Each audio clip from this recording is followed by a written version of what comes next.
दोस्तों, क्या मोदी को हराया जा सकता है? और क्या मोदी को सिर्फ कांग्रेस ही हरा सकती है? और अगर हरा सकती है तो क्या कांग्रेस के पास मोदी को हराने की वो चुनावी मशीन है? और सबसे बड़ा सवाल, क्या इस चुनावी मशीन को चलाने के लिए राहुल गांधी के पास कोई चाणक्य है, मास्टर स्ट्रैटेजिस्ट है? अब आगे बढ़ने से पहले जरा एक बार राहुल गांधी को सुनते हैं। आप याद रखो मैं क्या कह रहा हूं। नरेंद्र मोदी को, अमित शाह को कांग्रेस पार्टी हराएगी, बीजेपी को कांग्रेस पार्टी हराएगी। अब राहुल गांधी सही बोल रहे हैं। सही इसलिए बोल रहे हैं क्योंकि कांग्रेस ही एकमात्र ऐसी पार्टी है जो बीजेपी को हरा सकती है, क्योंकि उसके पास राष्ट्रीय स्तर पर संगठन है।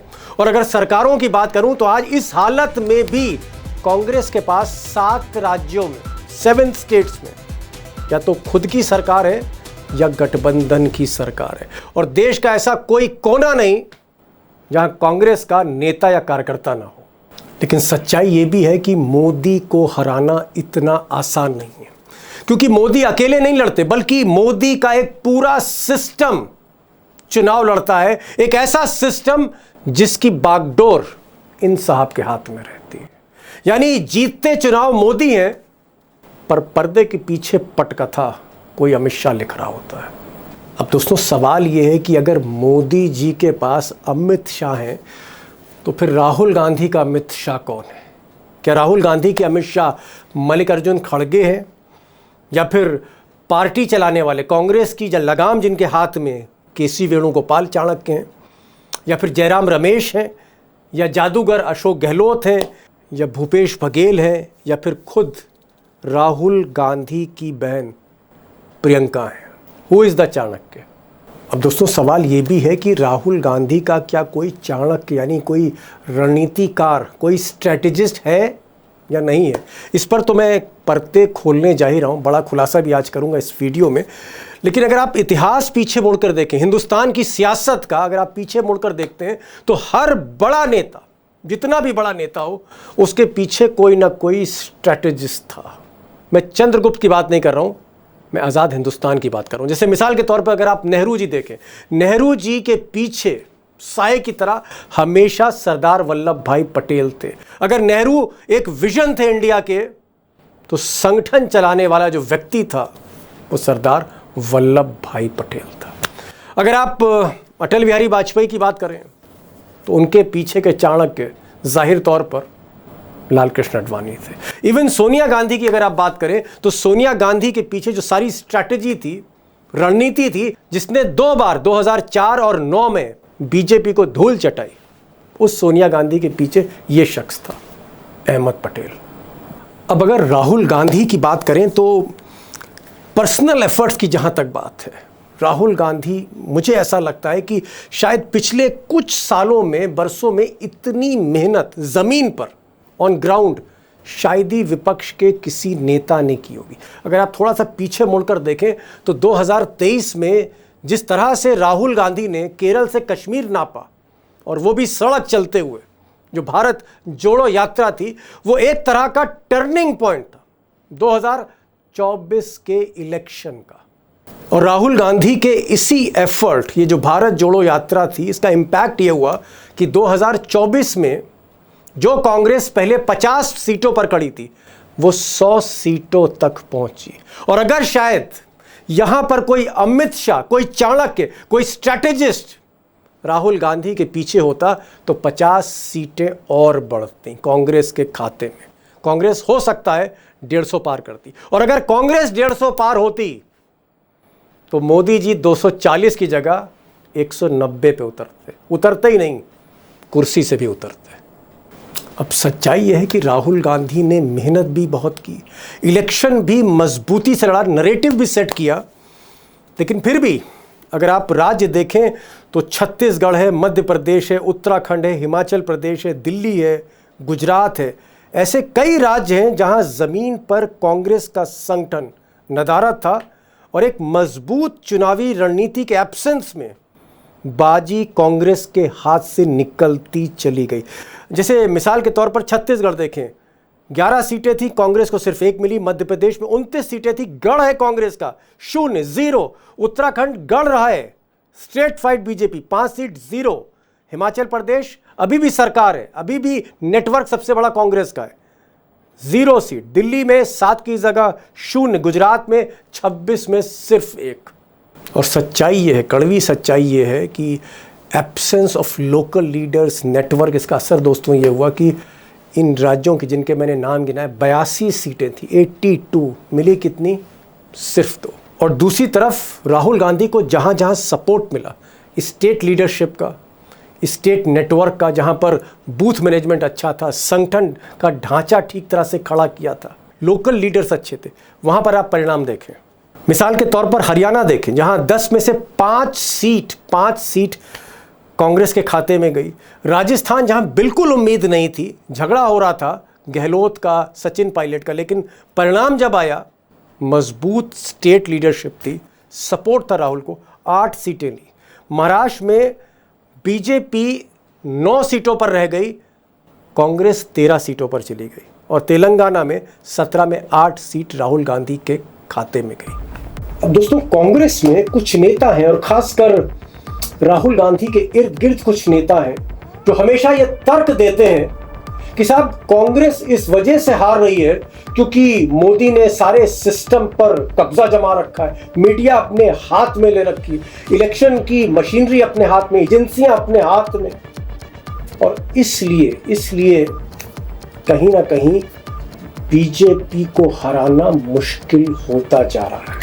लेकिन इसके उलट सच्चाई ये भी है कि जहां कांग्रेस के नेता मजबूत हैं, सड़कों पर उतरते हैं, लोहा लेते हैं, संगठन भी ठीक ठाक है, वहां बाजी ऐसे नेताओं ने पलटी है, बीजेपी को हराया, शिकस्त दी है। तो सवाल इस बात का है कि अगर मोदी जैसा कोई प्रधानमंत्री डिक्टेटर हो जाए, सिस्टम अपने हाथ में ले ले, तो उसे हराना क्या नामुमकिन होगा। अभी सही है कि नरेंद्र मोदी ताकतवर हैं, डिक्टेटर हैं, पावरफुल हैं, लेकिन इतने पावरफुल नहीं जितनी पावरफुल ताकतवर इंदिरा गांधी थी। एक वक्त था जब इंदिरा गांधी ही इंडिया थी, ऐसा कहा जाता, लेकिन इसके बावजूद 1977 में इंदिरा गांधी को इसी विपक्ष ने, देश के इसी विपक्ष ने पराजित किया, और बुरी तरह पराजित किया। सच तो यह है कि इमरजेंसी में इंदिरा गांधी को विपक्ष हराने में इसलिए कामयाब हुआ क्योंकि नेता सड़कों पर उतरे, और सबसे बड़ी बात, उनकी चुनावी रणनीति इंदिरा गांधी से कहीं ज्यादा बेहतर थी। दोस्तों, इंदिरा गांधी की बात फिर कभी करेंगे, राहुल गांधी पर सीधे आते हैं।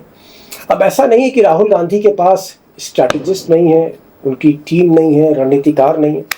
अब इन्हीं साहब को देखिए, नाम है केसी वेणुगोपाल, कांग्रेस के महासचिव हैं, पार्टी का सारा ढांचा, टिकट से लेकर चुनावी रणनीति तक की जिम्मेदारियां यही निभा रहे हैं। लेकिन सच ये भी है कि केरल से आने वाले दक्षिण भारतीय केसी वेणुगोपाल उत्तरी, पूर्वी और पश्चिमी भारत के भूगोल और राजनीति के माहिर तो बिल्कुल नहीं कहे जा सकते। और बार बार केसी वेणुगोपाल पर सवाल उठाए गए, खुद कांग्रेसियों ने सवाल उठाए, लेकिन राहुल गांधी ने इस पर फैसला नहीं लिया। कहीं ना कहीं राहुल गांधी इग्नोर करते गए, जो भी शिकायतें उनसे होती रही। Can you imagine what is the condition of a party which raises a rowdy like K.C. Venugopal to the level of the Sardar Patel?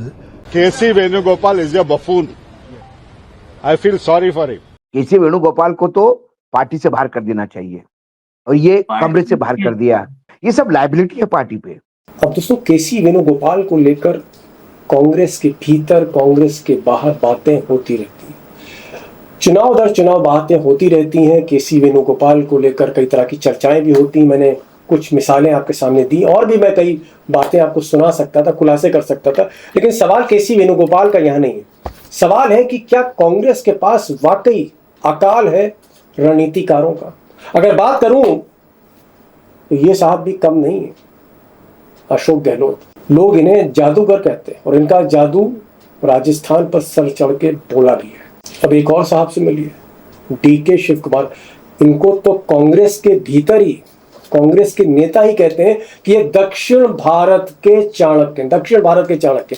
वो डीके शिव कुमार जिसने तेलंगाना को जिता के कांग्रेस के हाथ में दे दिया, वो डीके शिव कुमार जिसने कर्नाटक अमित शाह की मुट्ठी से छीन लिया, और अभी हाल का चुनाव 2 दिन पहले ही, आप यकीन करिए कि पहली बार बीजेपी के विधायकों ने क्रॉस वोटिंग करी। मोदी और शाह के दौर में कोई कल्पना नहीं कर सकता कि बीजेपी का विधायक क्रॉस वोटिंग कर देगा, बीजेपी का विधायक कांग्रेस को जिता देगा।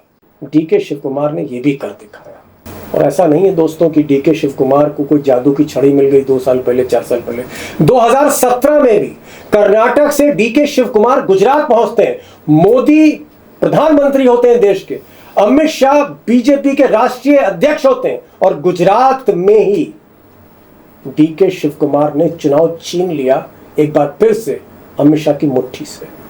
अगर आपको ध्यान हो तो पहला उन्होंने चमत्कार दिखाया था 2017 में, जब मोदी और शाह की जोड़ी गुजरात के अंदर अहमद पटेल की सीट छीनना चाह रही थी। आपको याद होगा 2017 में अहमद पटेल को जिताने के लिए 40 से ज्यादा विधायकों को रिजॉर्ट में कौन लेकर के आया था?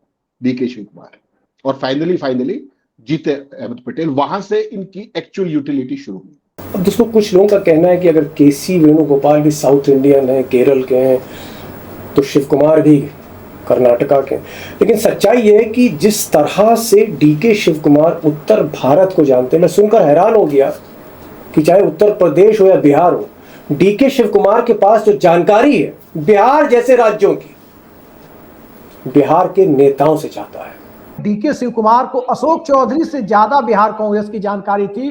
प्रदेश के प्रभारी सीपी जोशी राजस्थान वाले, उनसे ज्यादा बिहार के समीकरण। मतलब आप कह रहे हैं कि बिहार में कांग्रेस के जो चीफ थे उनसे ज्यादा जानकारी डीके शिव कुमार को बिहार की। Oh my God. अब सच्चाई ये भी है कि कांग्रेस में सोनिया गांधी के जिस तरह से सलाहकार अहमद पटेल साहब थे, उनके पॉलिटिकल एडवाइजर थे, पर्दे के पीछे से सारी बिसात बिछाते थे, शायद अहमद पटेल और सोनिया गांधी की जोड़ी ने और कुछ और लोगों ने जिस तरह से 2004 वाजपेयी और अडवाणी से छीन लिया, that was the most striking victory ever, ऐसा लोग कहते हैं, एक्सपर्ट्स कहते हैं। और फिर 2009 में फिर रिपीट कर दिया। उसके पीछे अहमद पटेल का दिमाग कहीं ना कहीं था, उनकी पॉलिटिकल स्ट्रैटेजी थी। और ये भी एक बदकिस्मती कहेंगे कांग्रेस की कि जिस तरह से अहमद पटेल की मौत हुई, उनका निधन हुआ, उसके बाद से कांग्रेस के पास उस स्तर का, उस लेवल का जो एक आप कह सकते हैं पॉलिटिकल माइंड होना चाहिए, एक स्ट्रैटेजिस्ट होना चाहिए, उसकी कमी दिखती रही। एक ऐसा दिमाग जो गठबंधन को जोड़ता, एक ऐसा दिमाग जो असंतुष्टों को साधता, एक ऐसा दिमाग जो संकट में पार्टी के लिए कोई रास्ता निकालता।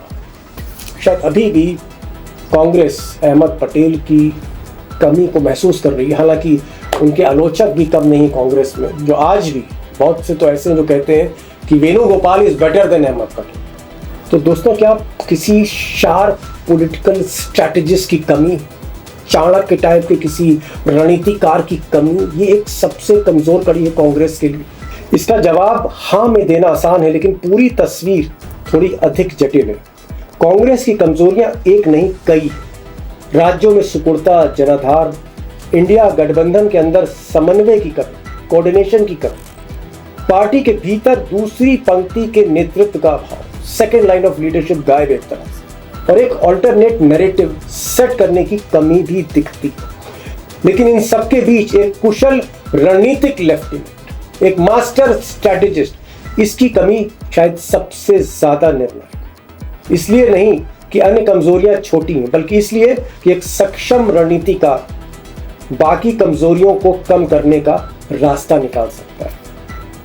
अब दोस्तों, मेरी कांग्रेस के कई इनसाइडर से बात हुई, कई पुराने नेताओं से भी बात हुई है।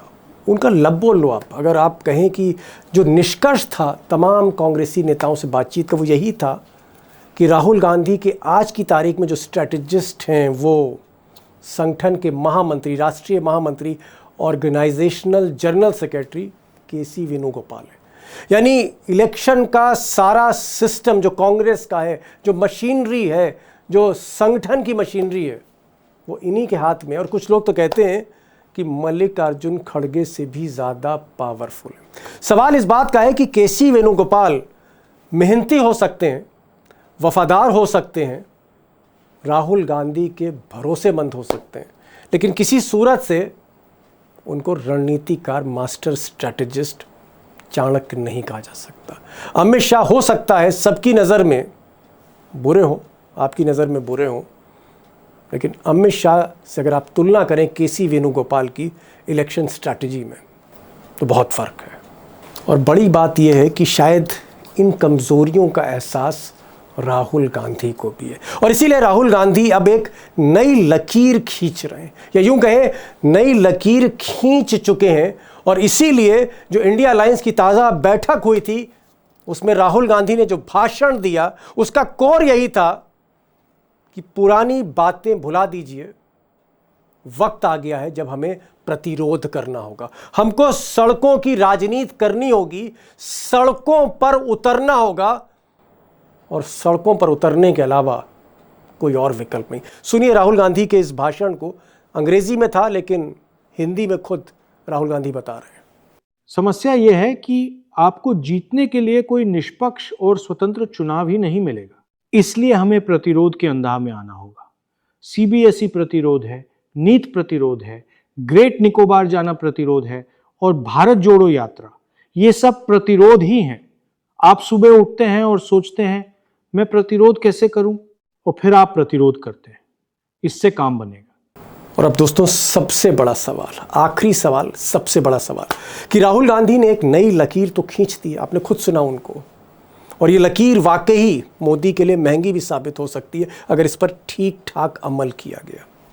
लेकिन इस लकीर के साथ साथ क्या राहुल गांधी कांग्रेस के चुनावी ढांचे को भी बदलने जा रहे हैं, कांग्रेस के पूरे इलेक्शन मशीनरी को, सिस्टम को बदलने जा रहे हैं? और अगर बदलने जा रहे हैं इलेक्शन सिस्टम को, तो क्या यह सिस्टम भी कांग्रेस का इन्हीं के हाथ में होगा, केसी वेणुगोपाल के हाथ में होगा, या फिर राहुल गांधी को किसी नए चाणक्य की तलाश है? और यही शायद सबसे बड़ा राहुल गांधी का चैलेंज है, चुनौती है।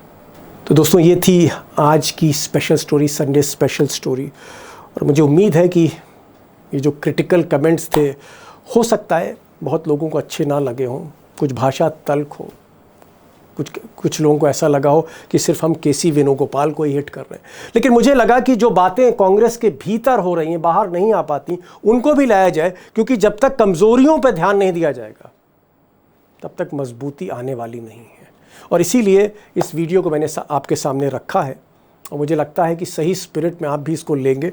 अगर कोई कमी रह गई हो इस वीडियो में, ज़रूर लिखें कमेंट बॉक्स में जाके अपनी बात ज़रूर लिखें। अगर गलत है तो भी लिखें, सही है तो भी लिखें, और ये भी लिखें कि अगला संडे स्पेशल का एपिसोड किस टॉपिक पे होना चाहिए, उसकी भी आप मुझे राय ज़रूर दें। कोशिश करूँगा अमल करने की, मेरी टीम अमल करेगी। और एक चीज़ और कि अभी तक अगर आपने इस चैनल को सब्सक्राइब नहीं किया है तो प्लीज़ सब्सक्राइब करिए, लाइक करिए, दोस्तों से भी कहिए कि इसे सब्सक्राइब करें, और कमेंट ज़रूर लिखते रहा करिए। फिर मिलते हैं एक नए एपिसोड के साथ संडे स्पेशल में, तब तक के लिए नमस्कार।